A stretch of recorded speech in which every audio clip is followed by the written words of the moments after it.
She escaped her abusive husband with 4 kids and no money. What she did next was unthinkable, and built them a future brick by painstaking brick.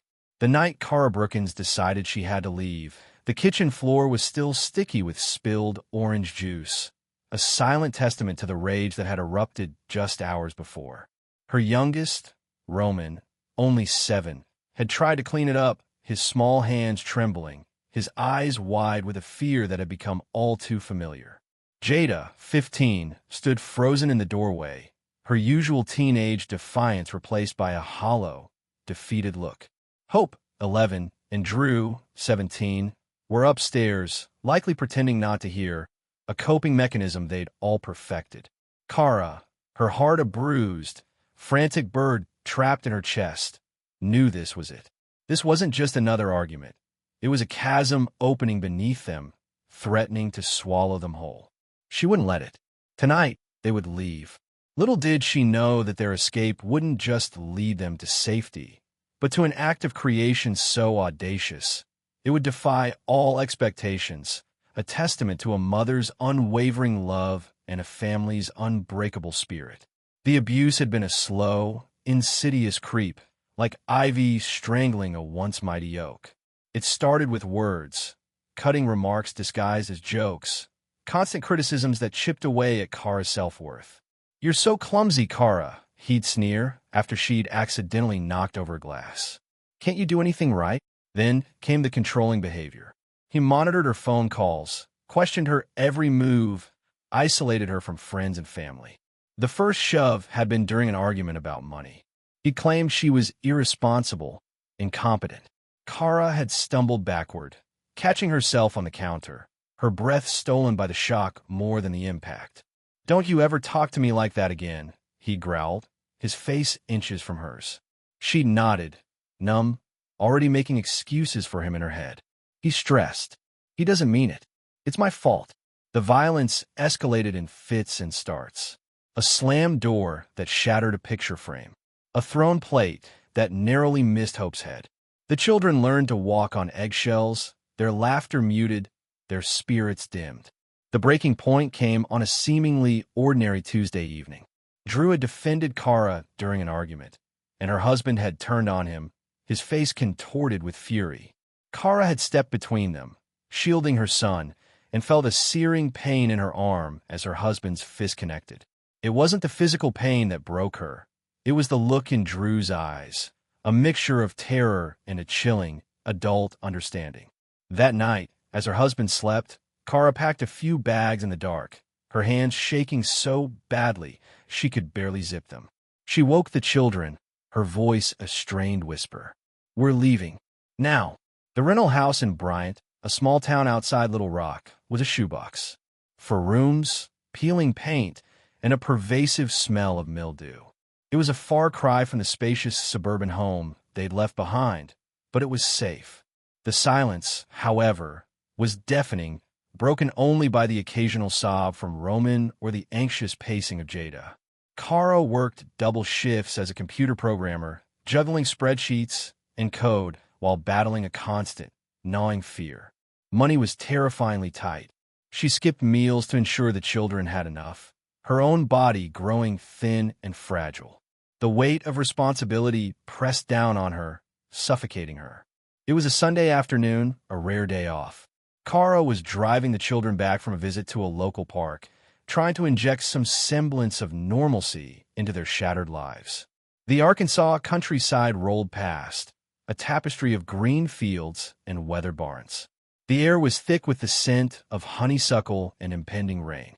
Cara felt a familiar wave of despair wash over her. How am I going to do this? How am I going to give them a real home? Then they passed it. A house, or rather, the remains of one. A tornado had ripped through the area a few weeks earlier, leaving a trail of devastation. This house had been directly in its path. The roof was gone, exposing the skeletal framework of the second floor like the ribs of a beached whale. A child's pink wallpaper, torn and flapping in the breeze, clung to one remaining wall. A teddy bear lay face down in the mud, a poignant symbol of lost innocence. Cara pulled the car over, her gaze fixed on the wreckage. It wasn't pity she felt, but a strange, unsettling curiosity. She saw the exposed studs, the joists, the plywood sheathing. It looked deconstructed, like a puzzle taken apart, waiting to be reassembled. Could I? She whispered, the thought so outlandish, so absurd, that she almost dismissed it immediately. Build a house. Me? I'm a computer programmer, not a carpenter. But the image wouldn't leave her. She spent the rest of the evening online, her fingers flying across the keyboard, searching for information on home construction. The sheer volume of information was overwhelming. Building codes, foundation types, framing techniques, electrical wiring, plumbing. It was a foreign language, a daunting mountain of jargon.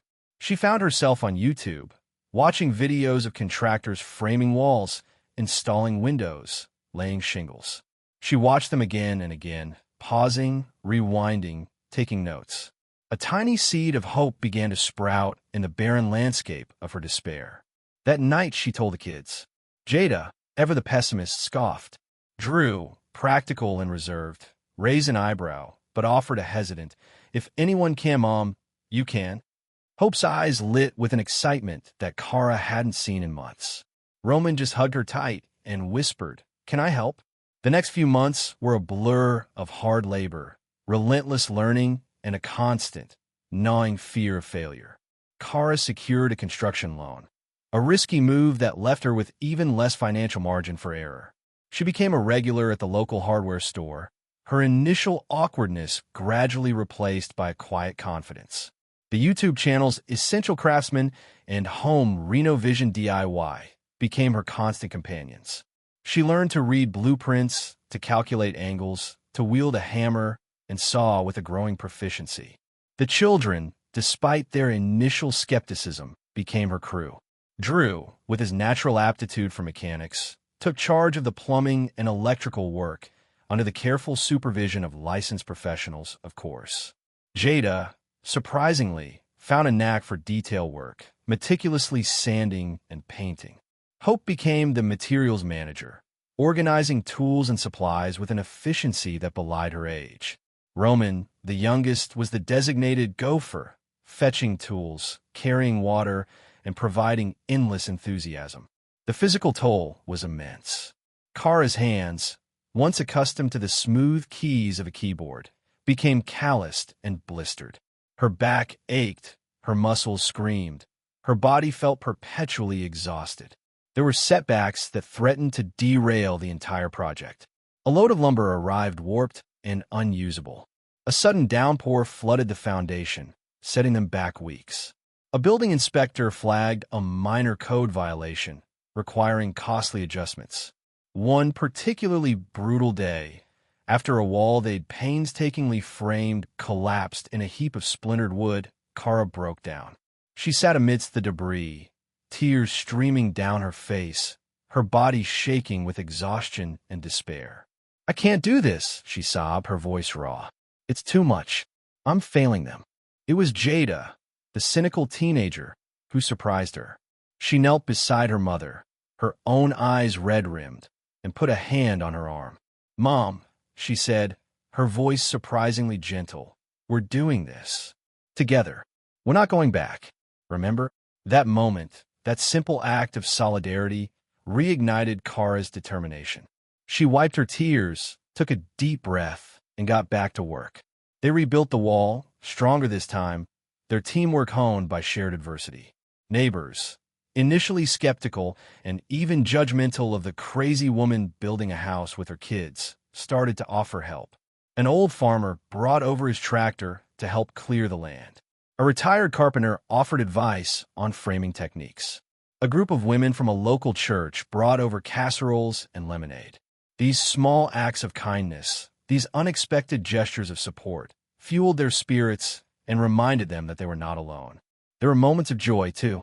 The sheer exhilaration of raising the first wall, seeing the skeletal framework of their future home take shape. The satisfaction of laying the last shingle on the roof, a shield against the elements. The laughter of the children as they splashed paint on each other during a particularly messy painting session. These moments, etched in their memories, became the fuel that drove them forward. 9 months after they broke ground, on a crisp March morning, the Brookins family moved into their new home. It was a 2-story, 5-bedroom house with a wide porch and a sprawling backyard. It wasn't perfect, of course. There were a few crooked tiles, a slightly uneven wall, a door that stuck occasionally. But it was theirs. They had built it with their own hands, their own sweat, their own tears. Cara christened it Inkwell Manor, a nod to her lifelong dream of becoming a writer, a dream that had been dormant for years, buried under the weight of her abusive marriage and her struggle for survival.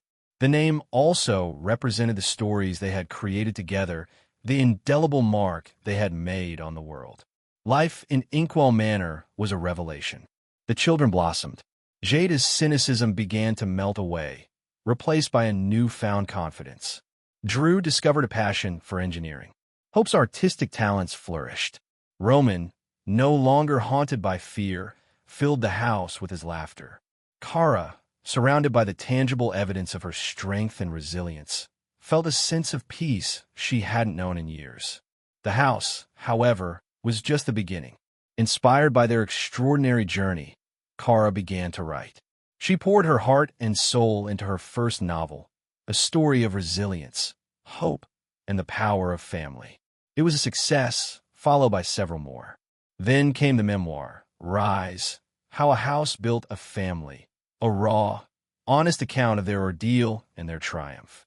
The book resonated with readers around the world, becoming a bestseller and inspiring countless others to overcome their own seemingly insurmountable challenges.